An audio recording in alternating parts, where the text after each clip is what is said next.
You know how to push his buttons, my mother whispered, while I sat on the bathroom floor at 14, pressing a cold washcloth to my ribs. That was the sentence I grew up hearing. Not, "Are you okay?" Not, "He had no right." Just, "You know how to push his buttons." Like the bruises were a choice I made. For 18 years, every time my father hit me, my mother waited until he left the room and said some version of that line. And for 18 years, I believed her. I believed I was the problem. The day I moved out, she called and told me I was destroying the family. I said, "You watched him destroy me for 18 years and said nothing." She hung up. 6 months of silence. Then she called again, crying. And she said something I never expected to hear from her. It wasn't an apology, it was bigger than that. And it changed everything. Before I go on, if this story resonates with you, please take a moment to like and subscribe, but only if you genuinely connect with what I'm about to tell you. Drop a comment and let me know where you're watching from and what time it is where you are. My name is Megan. I'm 24. I'm a nurse at a small community hospital in Ohio. Now let me take you back to the summer I turned 14. The summer I finally understood that my mother was never going to protect me. If you drove past our house on Maple Ridge Lane, you'd think you were looking at the most American family on the block. White colonial with black shutters. A lawn so even it looked like Richard Moore mowed it with a ruler. Which, honestly, he might have. There was always a flag on the porch, always a wreath on the door that matched the season, and always a Ford F-250 in the driveway, washed every Saturday morning before anyone else on the street was awake. My father was a deacon at Grace Baptist Church. He owned a small construction company, about 15 guys, mostly commercial renovations and municipal contracts. He coached Little League for 3 years, not because he loved baseball, but because the parents on the bleachers were the same people who sat on the town zoning board. Everything Richard Moore did had an audience, and every audience had a purpose. My mother, Linda, was the woman who always showed up to potluck with a warm casserole and a cardigan buttoned to the collar. Hair pinned, smile soft, voice low. She called every man sir and every woman sweetheart. And if you'd asked anyone in town to describe her, they would have said, devoted wife, good Christian woman. And then there was me, the quiet girl in the third pew every Sunday, sitting between my parents with my hands folded on my lap, wearing long sleeves in July. Nobody asked why. Not once. Not the Sunday school teachers, not the neighbors, not the women who told my mother what a beautiful family she had. Nobody looked past the flag on the porch, or the mowed lawn, or my father's handshake. Firm enough to make men respect him, gentle enough to fool everyone else. If you'd driven past our house, you would have been wrong about us. Everyone was. The first time I remember it clearly, I was 10. I'd forgotten to wash the dishes after dinner. Not refused. Forgotten. I was doing homework at the kitchen table, and the plates were still in the sink when my father came back from the garage. He didn't yell. That's what people never understand. Richard Moore didn't raise his voice. He pulled his chair back from the table slowly, set both hands flat on the wood, and said, in that low, even tone that still makes my spine lock, "Come here." The bedroom door closed. What happened behind it? I'm not going to describe. I'll just tell you that the next morning, I counted 3 bruises below my ribs on the left side, and I learned to wash the dishes before I sat down to do anything else. What I remember most isn't the pain. It's what came after. My mother walked into my room maybe 20 minutes later after his truck pulled out of the driveway. She sat on the edge of my bed. She didn't look at the bruises. She looked at my face, and she whispered, "You know Daddy doesn't like dirty dishes. Why do you keep pushing him?" Like I had pressed a button. Like what happened to me was a natural consequence of my own carelessness. I was 10. My brother Ethan was 4 at the time. He was in the living room watching cartoons while it happened. My father never touched him. Not once, back then.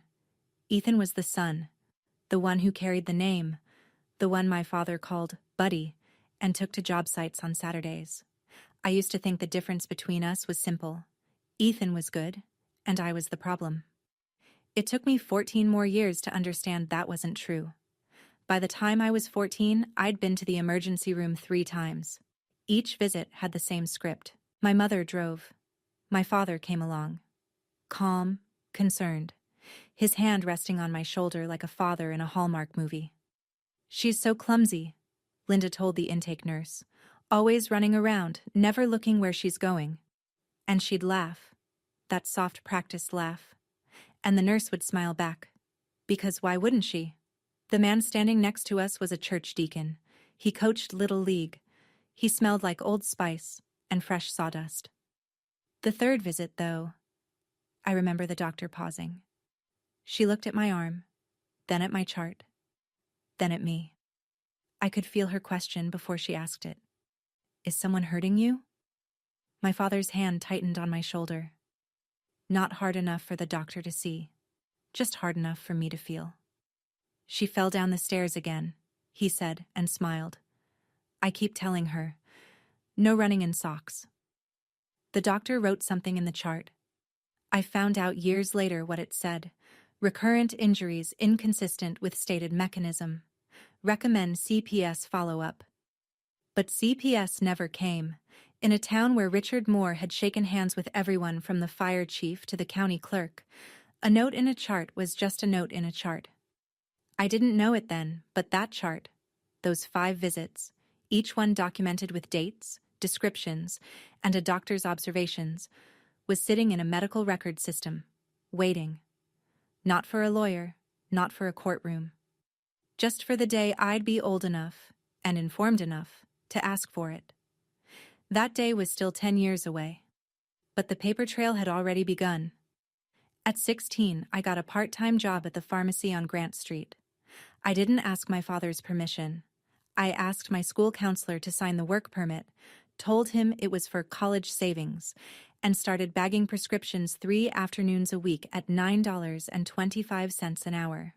My father found out within a week. He didn't like it. Not because he cared about my schedule, but because a girl with her own paycheck is a girl with options, and Richard Moore did not raise his children to have options he didn't control. "No daughter of mine needs to work," he said at dinner. His voice was pleasant. His eyes weren't. "People will think I can't provide." I kept the job. I kept every dollar in a shoebox under my bed, tucked behind a stack of old textbooks. By the end of 6 months, I had $412, enough for a security deposit on the smallest apartment in the county, if I ever needed one. My mother saw the shoebox once. I came home and found her standing in my room, staring at it on my desk like it was a grenade. She didn't say anything. She just looked at me with this expression I couldn't decode. Part fear, part something else. Envy, maybe. Or recognition. Like she was looking at a version of herself that had made a different choice at 22. Then my father found it. He took every dollar, counted it at the kitchen table in front of me, folded the bills into his wallet, and said, "Money earned under my roof belongs to this household." I didn't cry that night. I lay in bed, staring at the ceiling, and I started hiding cash inside a tampon box in the bathroom cabinet, and I started counting days.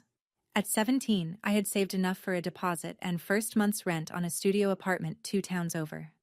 I'd been accepted into the nursing program at the community college.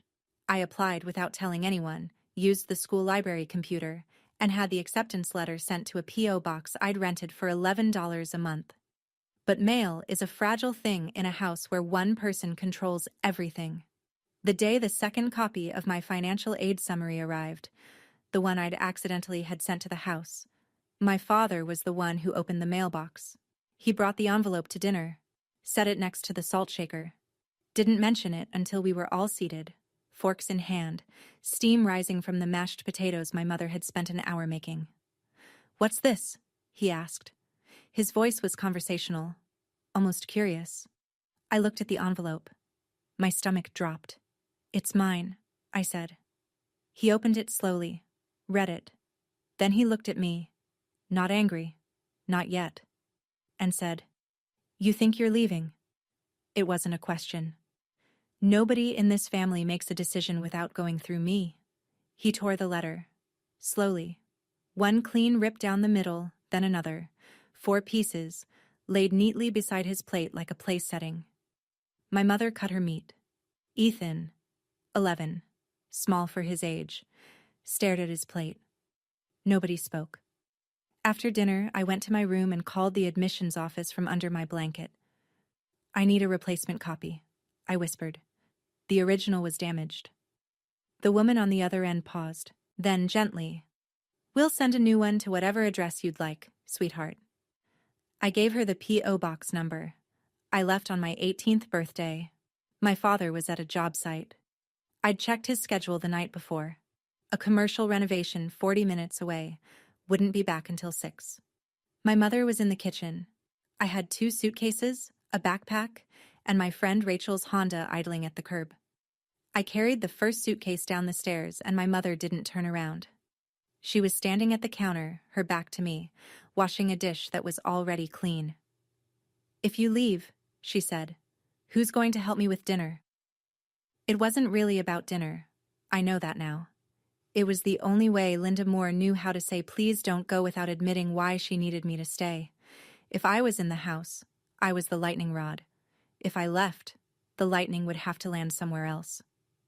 I set the suitcase by the door and walked to Ethan's room. He was sitting on his bed, 12 years old, trying not to cry. I knelt in front of him and held both his hands. "I'm going to come back for you," I said. "I promise." He nodded. He didn't ask me to stay. Even at 12, he understood that staying meant something worse than missing me. I hugged him, picked up my bags, walked to the front door. My mother never turned around, but when I got to Rachel's car and looked back at the house, just once, I saw her standing behind the living room curtain, one hand pressed flat against the glass, watching. For 1 second, the curtain stayed open. Then it fell. That was the last time I saw my mother for 6 months. 3 weeks after I left, I was sitting on the floor of my studio apartment, mattress on the ground, 1 lamp from Goodwill, curtains I'd bought at the IKEA clearance rack for $7. And for the first time in my life, I noticed something. Silence. Not the kind of silence that comes before a door slams, the kind that just exists. Peaceful. Ordinary. Then my phone rang. My mother's name on the screen. I almost didn't answer. But some part of me, the part that had spent 18 years hoping she'd choose me, picked up. She didn't ask how I was. Didn't ask about the apartment, the job, the program. She went straight to it. "Your father isn't eating. He's not sleeping. The house feels wrong without you." A pause. Then, "You're destroying this family, Megan. Do you know what people at church are saying?" I sat there, phone pressed to my ear, and I felt something shift. Not anger exactly. Something quieter. Clarity. "You watched him destroy me for 18 years and said nothing," I said. "Don't call me to say I'm the one breaking things." Silence. Not the good kind. Then a click. She hung up. I set the phone on the floor beside me, leaned my head against the wall, stared at the water stain on the ceiling. It looked like a map of somewhere I'd never been. I didn't cry. I think I'd used up all my crying somewhere between age 10 and 17, and there was nothing left.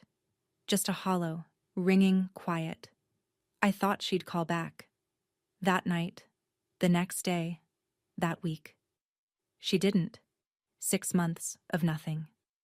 I finished my first year of nursing school with a 3.7 GPA and a permanent knot between my shoulder blades from working double shifts at the nursing home on Route 9.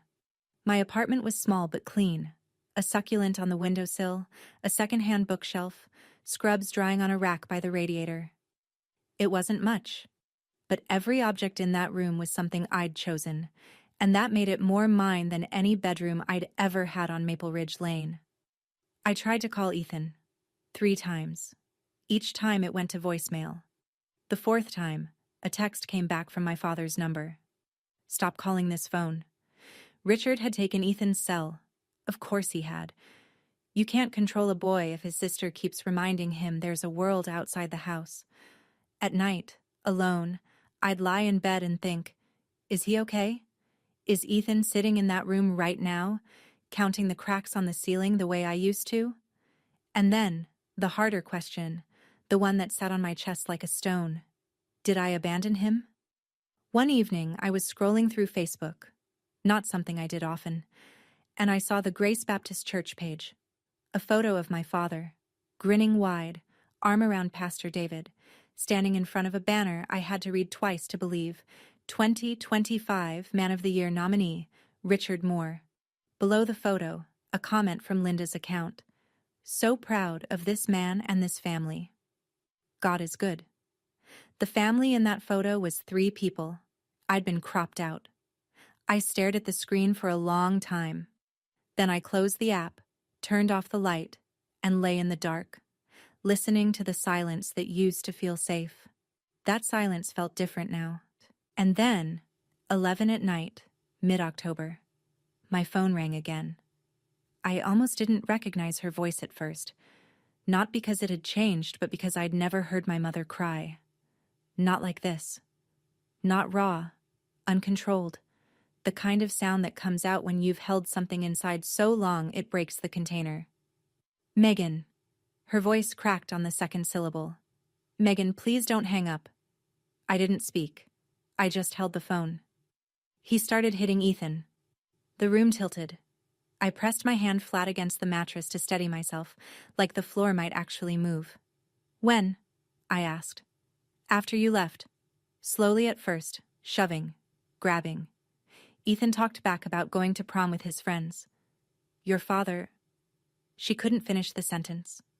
She tried again. He hit him, Megan. Hard. Like he used to hit me. She couldn't say it. But we both heard it. And then she said the thing. The sentence I had replayed 1,000 times since, the one I never in my life expected to hear from Linda Moore. I recorded it. On my old phone. I have the audio. His voice. What he said. All of it. Megan, I was wrong. About everything. About all of it. I'm so sorry. I sat on the edge of my mattress in the dark, and I felt something crack open inside me that I thought had healed shut years ago. Not forgiveness. I wasn't there yet. Not relief. Something more complicated. Like watching someone you'd given up on take one single step in the right direction and not knowing whether to feel hope or grief for the 18 years of steps that never came. Send me the file, I said, tonight, and don't delete it. She sent it at 11:47 p.m., 4 minutes and 22 seconds long. I moved fast. The next morning, I called a legal aid office 2 counties over, far enough that nobody would know the Moore name, and explained my situation. The attorney, a woman named Janet, listened without interrupting, then said, You have options. But your father has a head start on the narrative, and in small towns, narrative is everything. She was right, because while I was making phone calls and researching restraining orders, Richard was doing what Richard does best, managing the story. Within a week, the version of events circulating through Grace Baptist Church went like this. Megan Moore, troubled since adolescence, possibly using substances, mentally unstable, trying to tear apart a God-fearing family for reasons no one could quite explain. Richard had told Pastor David in private, voice heavy with fatherly concern, that he'd tried everything, that he prayed for me every night, that he feared I was going down a dangerous path. Pastor David called me to check in. His tone was careful, pastoral, but I could hear the shape of my father's words underneath his questions. Your father says you've been going through a hard time, Megan. Is there anything the church can do? It spread beyond the church. A co-worker at the hospital, a woman I barely knew, stopped me in the break room. Hey, I heard you're dealing with some family stuff. You okay? Someone mentioned... She trailed off, embarrassed. In a town of 14,000 people, reputation moves faster than truth. And my father had spent 3 decades building his, brick by careful brick. Who was going to believe a 24-year-old nurse over a deacon who'd poured the foundation for the church's new fellowship hall with his own crew? At cost? Nobody. Not yet. The thing about Richard Moore is that he doesn't just control people. He controls their exits. And Ethan's exit had a price tag, $38,000. That was the savings account my parents had built since Ethan was born.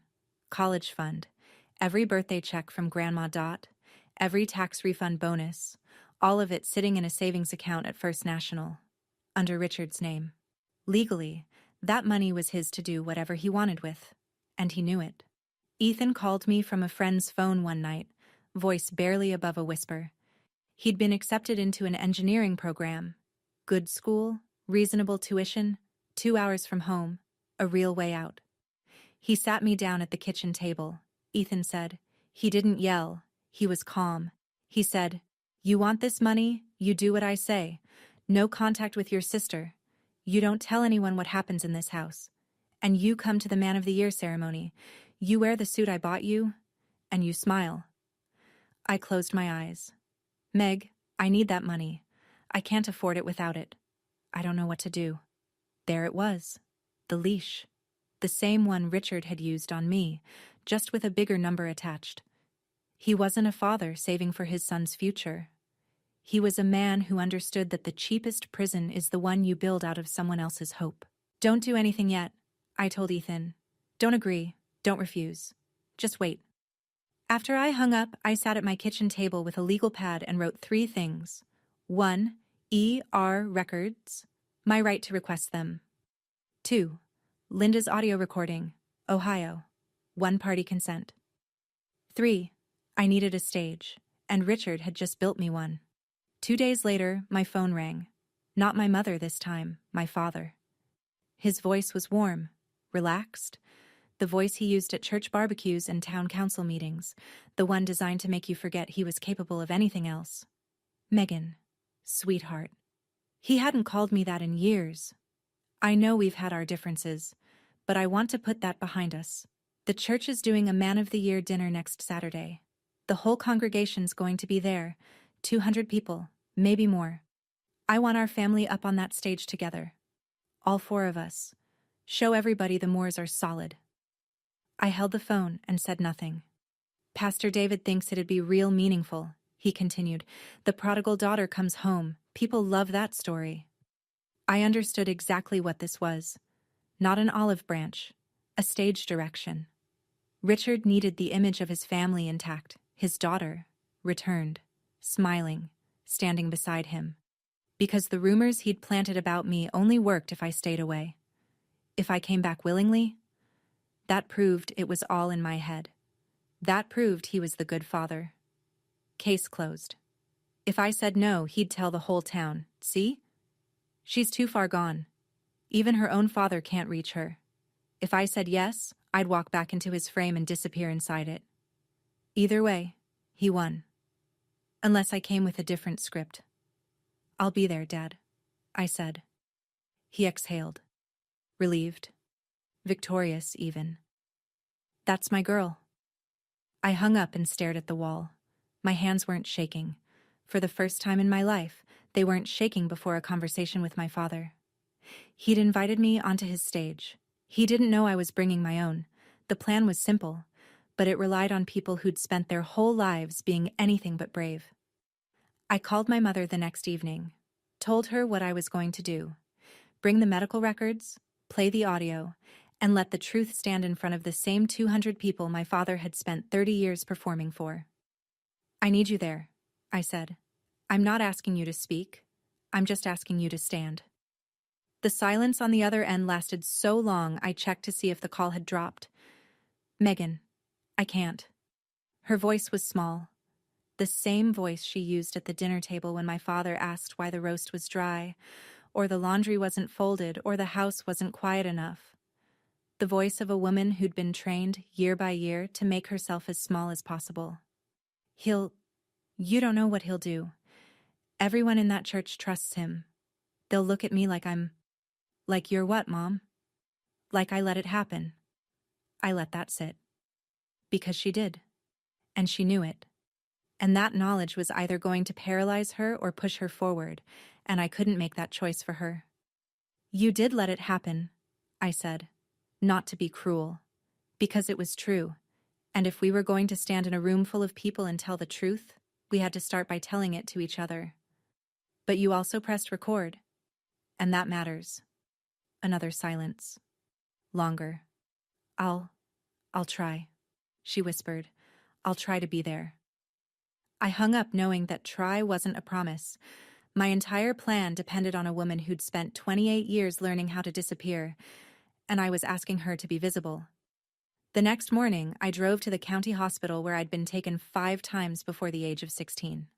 I knew the building. I knew the system. I was a nurse. I'd spent 2 years working inside healthcare records infrastructure, and I knew one thing with absolute certainty. Under HIPAA, every patient has the legal right to request their own medical records. No court order needed. No lawyer required. Just a signed authorization form and valid ID. The Health Information Management Office was in the basement. Fluorescent lights, beige carpet, a desk stacked with file boxes. The woman behind it was in her 60s, reading glasses on a chain, name tag that said, Barb. I need copies of my records, I said. Emergency department visits. All of them. She looked at my ID, typed my name, and paused. Then she took off her glasses and looked at me. Really looked. The way nobody in this town had looked at me when I was 10, or 12, or 14. I remember your name, she said quietly. 5 ER visits before you turned 16. I always wondered what happened to you. I didn't answer that. I didn't need to. Standard processing is 7 to 10 business days, she said. The dinner you're talking about, the one at Grace Baptist? I hadn't told her about the dinner. She shook her head slightly. Small town, honey. Everybody knows about that dinner. She turned back to her computer. I'll have these ready by Thursday. Thursday was 2 days before the ceremony. I walked out with a receipt and a timeline. The records would show 5 visits, 3 with the same notation. Injuries inconsistent with accidental mechanism. 1 with a recommendation for CPS follow-up that never happened. Paper has a long memory, even when people choose to forget. 2 days before the ceremony, Richard Moore threw a barbecue. I heard about it from Ethan, who whispered into his friend's phone from the backyard while my father stood at the grill, holding court. A dozen men from the church, elders, deacons, committee chairs, eating pulled pork and laughing at Richard's jokes in the same backyard where, 6 weeks earlier, he'd grabbed Ethan by the collar hard enough to tear the stitching. He's telling everyone you're coming home, Ethan whispered. He keeps saying, my daughter's finally coming back. Thank the Lord. They're all congratulating him. That evening, I opened Facebook. The Grace Baptist Church page had a new post. A family photo from 8 years ago. Me at 16, Ethan at 10, Linda in the middle, Richard's arm around all of us, everyone smiling. The caption read, Family is everything, through thick and thin. God is good. 87 likes, 22 comments, hearts, prayer emojis. What a blessing. Pastor David called me that night. Megan, your father is so happy you agreed to come. I think this could be a real turning point for your family.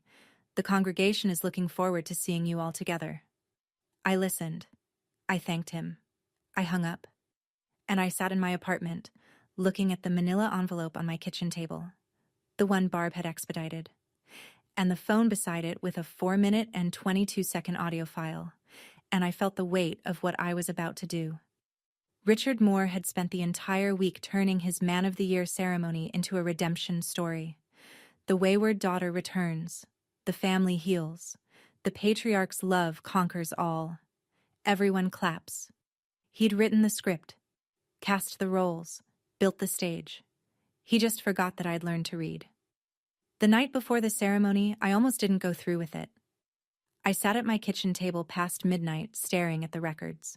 5 ER visits, typed out in clinical language, dates, descriptions, the doctor's careful notations. Next to them, my phone, loaded with 4 minutes and 22 seconds of my father's voice doing exactly what he'd done my entire childhood, only this time to his son. And I thought, what if I'm wrong? Not wrong about the facts. Those were printed in black and white. But wrong about the outcome. What if I stood up in that room and 200 people looked at me the way they'd looked at me my whole life. Like I was the problem? My phone buzzed. Ethan, calling from his friend's phone again. Meg. His voice was barely a whisper. Dad made me try on the suit tonight. He said if I say one wrong word tomorrow, he's pulling every dollar from the account. A pause. He measured my tie, Meg. He actually stood there and measured my tie with a ruler to make sure it was straight. I closed my eyes. I can't do this anymore, he said. I can't sit up there and smile. I can't pretend we're okay. Because we're not okay. We haven't been okay my whole life. And in his voice, I heard myself. 14, sitting on a bathroom floor. 16, hiding cash in a tampon box. 18, walking out a door and not looking back. Except I did look back, and the curtain fell. You won't have to smile tomorrow, I said. I promise. I wasn't going to the ceremony for revenge. I was going because I'd made a promise to a 12-year-old boy 6 years ago, and I was not going to break it. Saturday morning. I laid everything out on the kitchen table. The manila envelope. 5 pages of medical records, each one stamped with the hospital's seal. Dates ranging from age 9 to 15. Clinical language that said what no one in my family ever would. My phone, fully charged. Linda's audio file synced and tested. A small Bluetooth speaker, the portable kind, the size of a coffee cup, tucked into my bag. I called Janet at Legal Aid one last time. If I play a recording that my mother made in her own home, in front of a public gathering, am I breaking any laws? Ohio is a one-party consent state, she said. Your mother made the recording. She consented. It's legal. And if I share my own medical records publicly? They're your records, Megan. You can do whatever you want with them. I exhaled. I chose my clothes carefully. A plain white button-up shirt, black slacks, flat shoes. No jewelry, no makeup beyond what I'd wear to a shift at the hospital. I wanted to look exactly like what I was. A 24-year-old nurse who works 60 hours a week and pays her own rent. Not the troubled daughter my father had described. Not a victim performing grief. Just a woman telling the truth in clean, simple clothes. I called my mother one final time. Mom, you don't have to say anything. You just have to be there. But if you want to speak, you speak. Her breathing was uneven. Okay. Okay, you'll be there, or okay, you'll try. A long pause. I'll be there. I slid the envelope into my bag, zipped it shut, picked up my keys. The ceremony started at 6. It was noon. 6 more hours of silence. And then, for the first time, I was going to break it. At 2 in the afternoon, my phone rang. Grandma Dot calling from the road. I'm an hour out, she said. Her voice had that steel and gravel quality it always had. 72 years old, widowed, lived alone in a 2-bedroom house outside Columbus, and still the only person in my family who'd ever called things by their real names. Dorothy Jennings had tried to save us once before. When I was 8, she'd come for a weekend visit. I was wearing a t-shirt, rare for me, even then, and when I reached up to grab a glass from the cabinet, the sleeve pulled back, and she saw the bruises. She didn't say anything to me. She went straight to my mother. I was in the next room. I heard everything. Linda, what happened to that child's arm? She fell, Mom. She's clumsy. Linda, I gave birth to you. Don't lie to me. My mother cried. But she didn't leave. Dot called CPS herself. A caseworker came, asked some questions, and left. My father handled it. The same way he handled the ER reports, the same way he handled everything. With handshakes, with charm, with the quiet machinery of a man who knows everyone in a small town. After that, Dot was no longer welcome at the house on Maple Ridge. 16 years later, she was driving 2 hours on a Saturday afternoon to sit in a folding chair at the back of a church fellowship hall and watch her granddaughter do what she couldn't. I've waited 16 years for someone to do what I didn't have the power to do, she said over the phone, her voice steady. I will be in that room, Megan. Whatever happens, I will be there. I told her I loved her. She told me to drive safe. That was enough.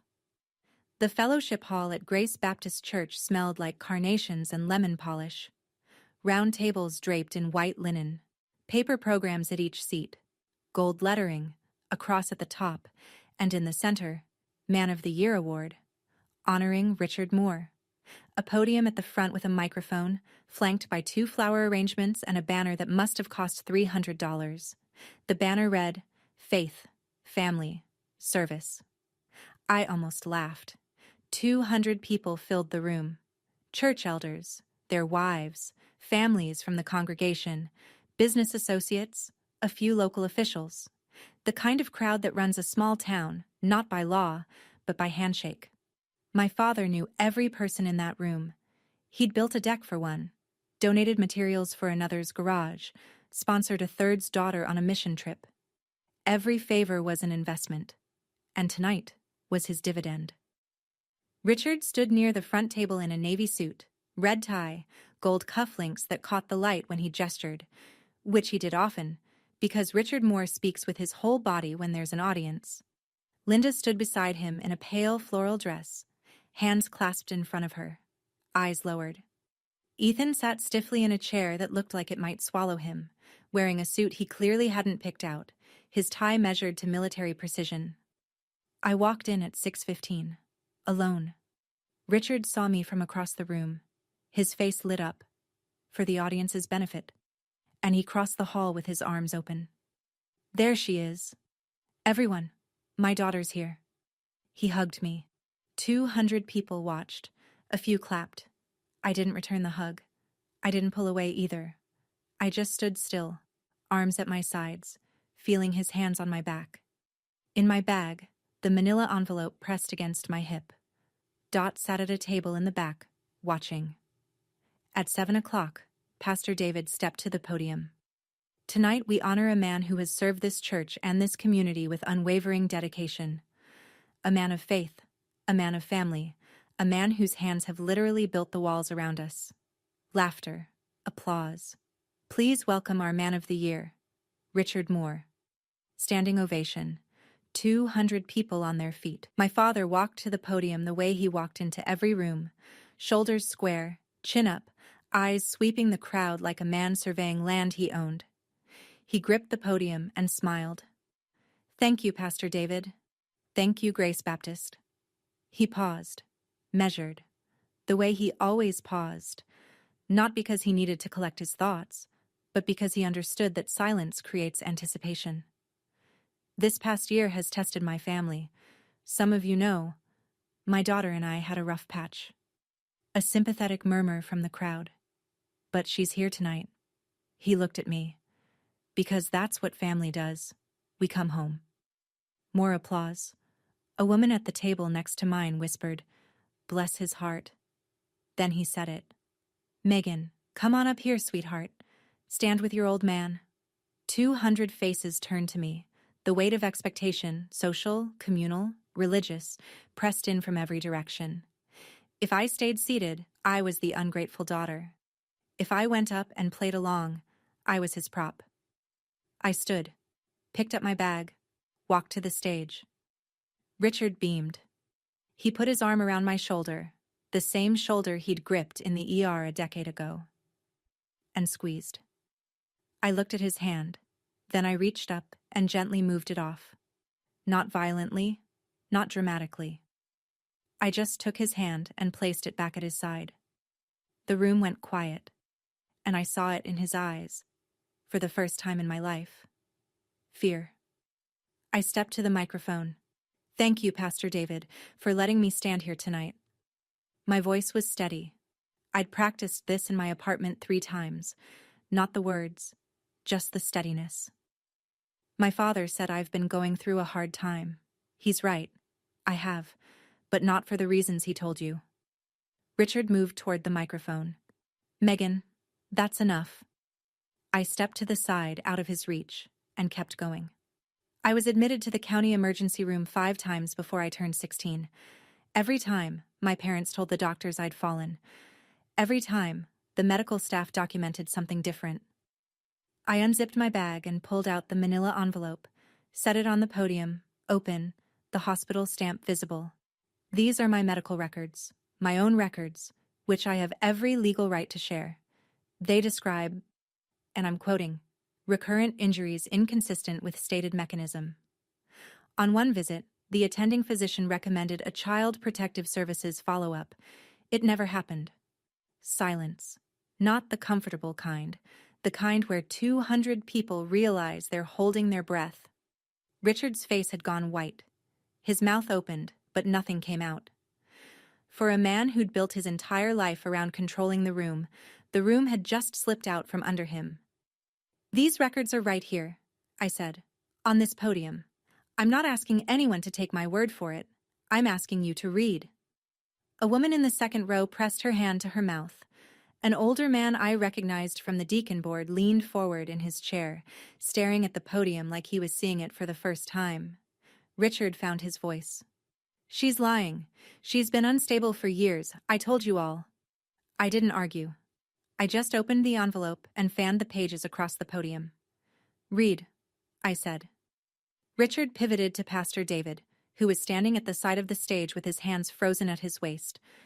David, this is a family matter. We don't need to. There's one more thing, I said.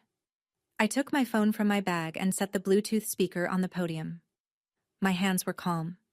I'd checked the volume twice in the parking lot. I pressed play.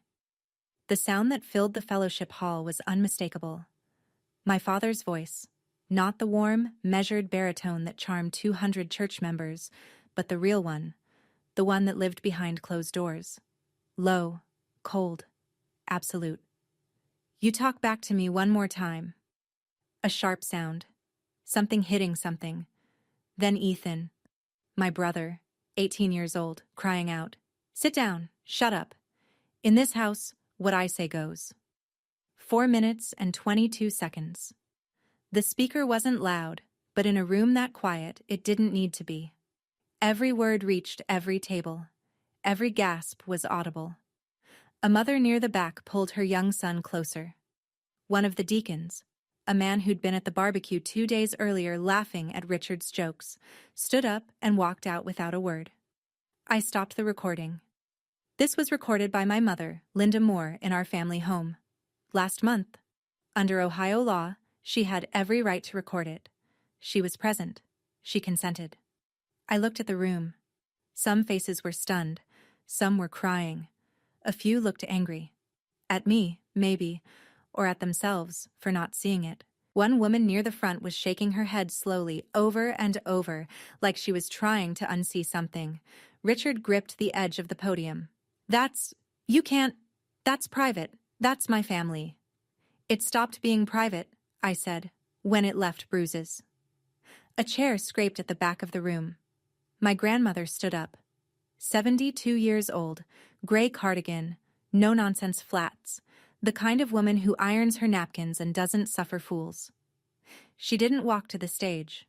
She didn't need to. Her voice carried. My name is Dorothy Jennings. I'm Linda's mother. 16 years ago, I saw bruises on my granddaughter's arms and I called Child Protective Services. Nobody followed up. Because Richard Moore knows everybody in this town, and everybody in this town wanted to believe the lawn was as perfect as it looked. She paused, looked around the room, slowly, deliberately, making eye contact with people she'd known for decades. You all shook his hand every Sunday. I don't blame you. But now you know. She sat down. And then Ethan stood. My brother, 18, thin, still wearing the suit Richard had picked out, and the tie Richard had measured, rose from his chair with his hands trembling at his sides. The room turned to him. I'm Ethan, he said. His voice shook, but he didn't stop. I'm 18, and my dad hits me. My sister is telling the truth. He didn't elaborate. He didn't need to. He sat back down, and I saw his hands gripping his knees under the table, white-knuckled, holding himself together. Then Linda stood. My mother, who had spent 28 years sitting, standing, walking, breathing within the perimeter of what Richard Moore allowed, stood up in the third row of a church fellowship hall in front of 200 people, and said 6 words. I was silent too long. She's right. Then she pressed her hands to her face and cried. 3 people, 3 generations, and a room full of witnesses who could never unhear what they'd just heard. Pastor David stepped forward.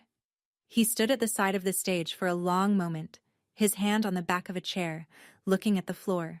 When he looked up, his face carried something I hadn't expected. Not shock, but shame. The quiet, specific shame of a man realizing he'd been standing 3 feet from the truth and looking the other way. "Richard," he said. His voice was level, but the warmth was gone. "I need to speak with the deacon board. Right now." Richard tried once more. He reached for David's arm, dropped his voice to that intimate, reasonable murmur he'd perfected, the one that had diffused every inconvenient question for 30 years. "David, listen to me. This is a misunderstanding. My family's going through a rough—" "Richard," Pastor David pulled his arm back. "Not right now." The room shifted. Not all at once. Not a movie-style moment where everyone stands and claps. It was slower than that, and messier. Some people stared at their plates. Some whispered to each other. A woman I didn't know, mid-50s, glasses, the kind of face you'd see behind a library counter, walked over to me, touched my arm, and said, "I'm sorry, sweetheart, I didn't know." "Now you do," I said. A few of Richard's closest friends, the barbecue men, the ones who'd heard his version of events for years, sat frozen. One of them got up and left without speaking to anyone. Another stared at Richard with an expression I recognized, the look of a man rearranging everything he thought he knew. Not everyone believed me that night. Some never would. But enough did. I stepped off the stage, walked to Ethan, took his hand. Linda followed. We left through the side door, and I didn't look back. 72 hours. That's how long it took for the life my father had built to come apart. 24 hours after the ceremony, the deacon board met. I wasn't in the room, but Ethan heard from a friend whose father was on the board. The vote to remove Richard from his position was unanimous. Not a single voice in his defense. The same men who'd eaten his pulled pork and laughed at his jokes sat in a circle and voted him out without debate. 48 hours. The 2 largest contracts Richard's company depended on, both sourced through church connections, were canceled. The first was a $180,000 renovation of the church's east wing. The second was a $95,000 community center project for the county, referred by a deacon's brother-in-law. Both pulled out with the same polite, devastating language. "We feel it's best to go in a different direction at this time." 72 hours. I drove Linda and Ethan to the county courthouse. We filed for a temporary restraining order. The petition included my medical records, the audio recording, and a sworn statement from Ethan. The judge reviewed it in chambers. Not a dramatic courtroom scene, just a tired woman in a small office reading through pages and listening to 4 minutes of audio on her laptop speakers. She granted the order before lunch. Richard Moore was barred from coming within 100 yards of his wife, his daughter, and his son. He was ordered to vacate the house on Maple Ridge Lane. The house, it turned out, had both their names on the deed. Linda had been on the title since they purchased it in 1998. Richard had acted like he owned it alone for 26 years. He didn't. He packed 2 bags and moved into a rental on the other side of town. The lawn on Maple Ridge was already getting long. The day after the restraining order was granted, Richard walked into First National Bank and withdrew every dollar from Ethan's savings account. $38,000. Gone before the teller finished counting. He thought it was a punishment. One final act of control. If he couldn't own his family, he'd make sure his son paid for leaving. But Grandma Dot had planned for that. "Your grandfather always said, 'Never let a bully hold the checkbook,'" she told me over the phone, her voice matter-of-fact, like she was reading a grocery list. I listened. 5 years earlier, quietly, without telling anyone, Dot had opened a 529 education savings account in Ethan's name. $200 a month, pulled from her late husband's pension. $12,000. Not a fortune, but enough to keep the door open. And then the church did something I didn't expect. Within a week of the ceremony, a group of women from Grace Baptist, the same women who'd brought casseroles to our house, who'd told my mother what a beautiful family she had, organized a scholarship collection for Ethan. They passed an envelope at the Sunday service. They posted about it on the church Facebook page. They sent checks in the mail.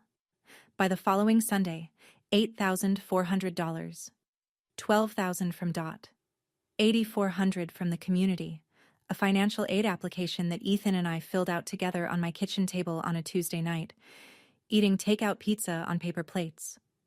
It wasn't $38,000. It wasn't the golden path Richard had dangled and yanked away, but it was enough. And the best part? Richard's decision to drain the account became the final proof of who he was. The man who stole his own son's college fund out of spite. Even the people who'd been on the fence stopped defending him after that. The leash was cut. 2 weeks after the ceremony, I drove to the house on Maple Ridge.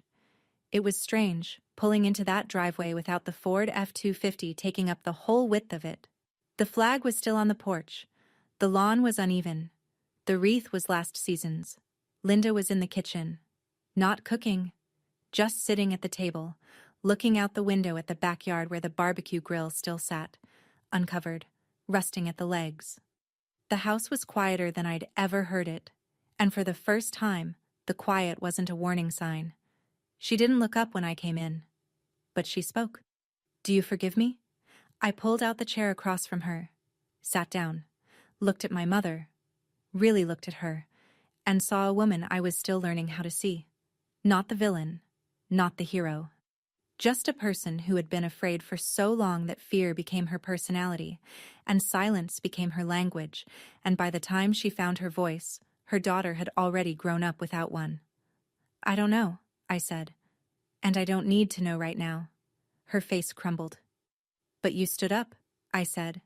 "In that room, in front of everyone, you stood up, and that's the first step." I didn't hug her. I wanted to.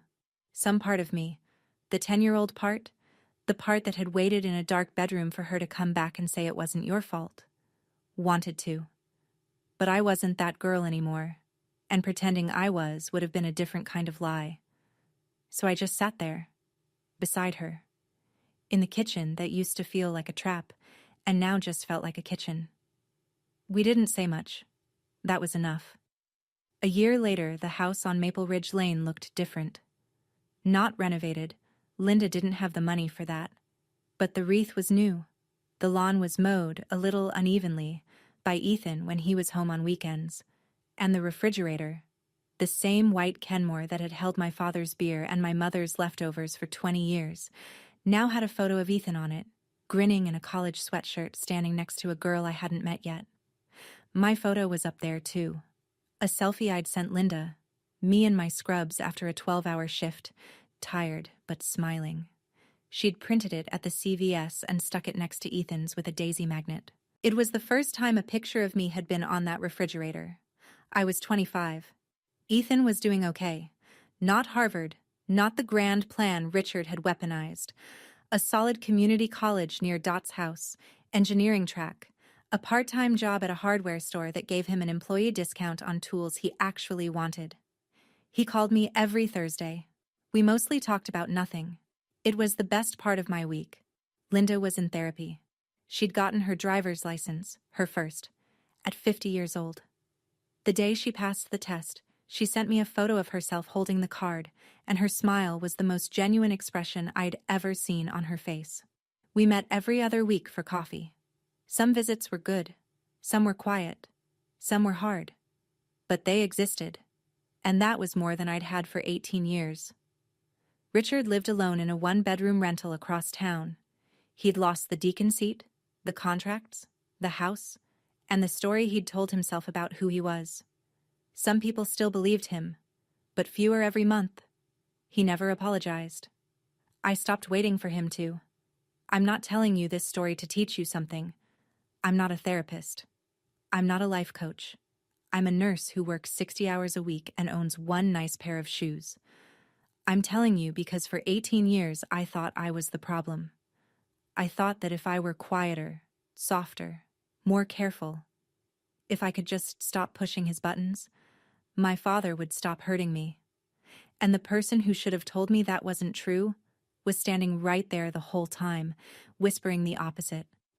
So if anyone listening to this right now is sitting in a room where someone keeps telling you that you're the reason things are broken, you're not. You were never the reason. Silence isn't loyalty. Leaving isn't betrayal. And you never owe your image to someone who shattered yours. My mother was wrong for 18 years. But she was right once, the night she pressed record. And that one act of truth, late as it was, changed the course of 3 lives. I don't know if I'll ever fully forgive her. Forgiveness isn't a light switch. It's not something you decide once and it's done. It's more like physical therapy. Some days you make progress. Some days it hurts more than the day before. And you show up anyway because the alternative is staying broken. My name is Megan. I'm 25 now. I still live in that studio apartment. I still have the IKEA curtains. And for the first time in my life, I don't flinch when my phone rings. That's enough. Thank you for staying until the end. If this story touched you, like and subscribe. It helps more people hear it. And if you've got a story of your own, the comments are open. No judgment here. If you want to hear more, check the link in the description. Another story about boundaries, family, and the things that paper remembers when people choose to forget. I'll see you in the next one.